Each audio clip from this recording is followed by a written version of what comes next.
சங்கீதம் 133ஆம் அதிகாரம். இதோ சகோதரர் ஒருமித்த வாசம் பண்ணுகிறது. எத்தனை நன்மையும் எத்தனை இன்பமானது.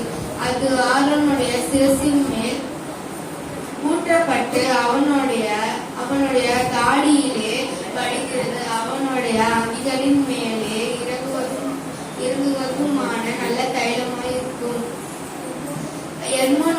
எர்மோன் மேலும் சியோனின் பர்வதங்களின் மேலும் இறங்கும் பனிக்கும் ஒப்பாயிருக்கும்.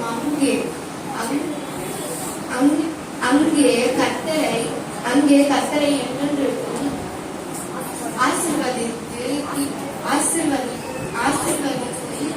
ஆசீர்வதிக்கும் ஜீவனையும் கட்டளையிடுகிறார். சங்கீதம் 121ஆம் அதிகாரம்.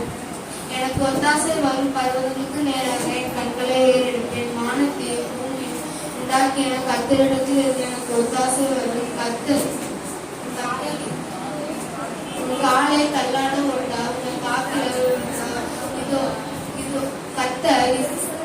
இதோ இஸ்ரவேலை காக்கிறவர் ஒருவதும் இல்லை, தூங்குவதும் இல்லை. கர்த்தர் உன்னை காக்கிறார்.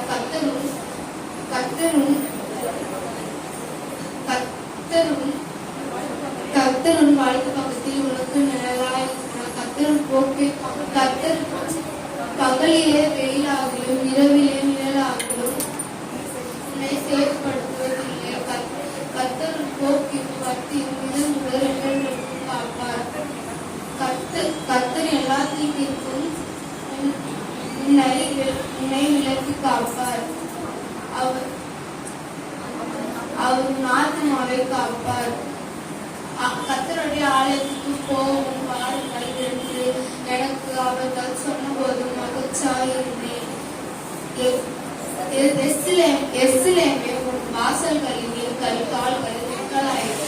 எருசலேம் இசைவினைப்பான நகரமாய் கட்டப்பட்டுள்ளது. சங்கீதம் 128ஆம் அதிகாரம்.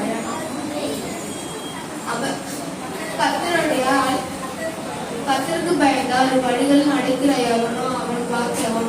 உன் கையில் பிரயாசத்தை சாப்பிட உனக்கு பாக்கியமும் நன்மையும் உண்டாயிருக்கும். உன் மனைவியும் உன் வீட்டோர்களையும் கனித்தரும் திராட்சை கொடியை போல் இருப்பார்கள். உன் பிள்ளைகளையும் உன் பந்தயத்தை சுற்றிலும் ஒளிமர கன்றுகளைப் போல இருப்பார்கள்.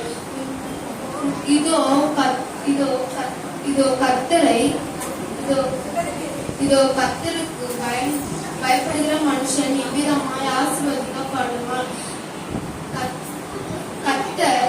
கர்த்தர் சீயோனில் இருந்து உன்னை ஆசீர்வதிப்பார். நீ ஜீவனுள்ள நாளாய் எருசலேமின் வாழ்வை காண்பாய். பிள்ளைகளின் பிள்ளைகள் இஸ்ரவேலுக்கு உண்டாகும் சமாதானத்தை காண்பாய். சங்கீதம் 136ஆம் அதிகாரம். கர்த்தரை துதியுங்கள், அவர் நல்லவர், அவர் கிருபை என்றும் உள்ளது. தேவாதி தேவனை துதியுங்கள், அவர் கிருபை என்றும் உள்ளது. கர்த்தரை துதியுங்கள், அவர் கிருபை என்றும் உள்ளது. ஒருவராய் பெரிய அதிசயங்களை செய்கிறவரை துதியுங்கள், அவர் கிருபை என்றும் உள்ளது. வானங்களை ஞானமாய் உண்டாக்கினவரை துதியுங்கள், அவர் கிருபை என்றும் உள்ளது. கதிர்களுக்கு மேலே பூமியை பரப்பினவரை துதியுங்கள், அவர் கிருபை என்றும் உள்ளது. பெரிய சுடர்களை உண்டாக்கினவரை துதியுங்கள், அவர் கிருபை என்றும் உள்ளது. பகலிலால சூரியனை படைத்தவரை துதியுங்கள், அவர் கிருபை என்றும் உள்ளது.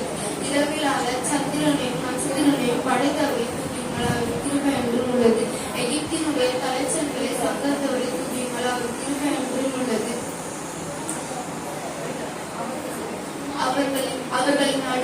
அவர்கள் நடுவே இஸ்ரவேலை புறப்பட பண்ணினவரை துதியுங்கள், அவர் கிருபை என்றும் உள்ளது.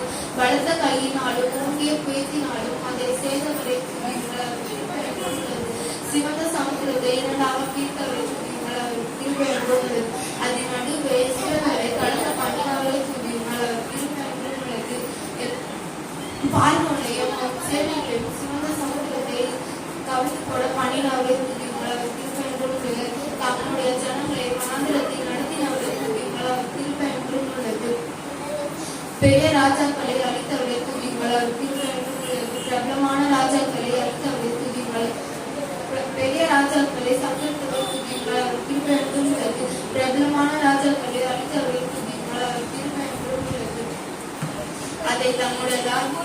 எமோரியரின் ராஜாவாகிய சீகோனை அழிக்கவே துதியுங்கள், அவர் கிருபை என்றும் உள்ளது. பாசானியரின் ராஜாவாகிய தோகையை அழிக்கவே துதியுங்கள், அவர் கிருபை என்றும் உள்ளது. அதை தம்முடைய அவர்கள் தேசத்தை சுதந்திரமாக தந்தவரை துதியுங்கள், அவர் கிருபை என்றும் உள்ளது. அதை தம்முடைய தாசனாகிய இஸ்ரவேலுக்கு சுதந்திரமாக தந்தவரை துதியுங்கள், அது கிருபை என்றும் உள்ளது. நம்முடைய தாழ்வில் நம்மை நினைத்தவரை துதியுங்கள், அவர் கிருபை என்றும் உள்ளது. நம்முடைய சத்துருக்களின் கையில் நம்மை விடுவித்தவரை துதியுங்கள், அவர் கிருபை என்றும் உள்ளது. மாம்ச தேகமுள்ள யாவுக்கும் ஆகாரம் குடிக்கிறவரை துதியுங்கள், அவர் கிருபை என்றும் உள்ளது. பரலோகத்தின் தேவனை துதியுங்கள், அவர் கிருபை என்றும் உள்ளது. இரவில் உண்டாகும் பயங்கரத்துக்கு, பகலில் பறக்கும் அம்புக்கு, இருளில் நடமாடும் கொள்ள நோய்க்கும், மதியத்தில் பாலாக்கும் சக்கரத்துக்கு பயப்படாதிருப்பார். உன் பக்கத்தின் 1000 பேரும் உன் வலதுபுறத்தின் 10,000 பேரும் விழுதாலும் உன்னை அணுகாது. உன் கட்டளா மாத்திரமல்ல நீ அதை பார்த்து துன்மார்க்கருக்கு வரும் பலனை காண்பார். எனக்கு அடைக்கலமாய் இருக்கிற உன்னதமான கர்த்தரை எனக்கு தாபரமாய் கொண்டார். ஆகையால் பொல்லாப்பு உனக்கு நேரிடாது,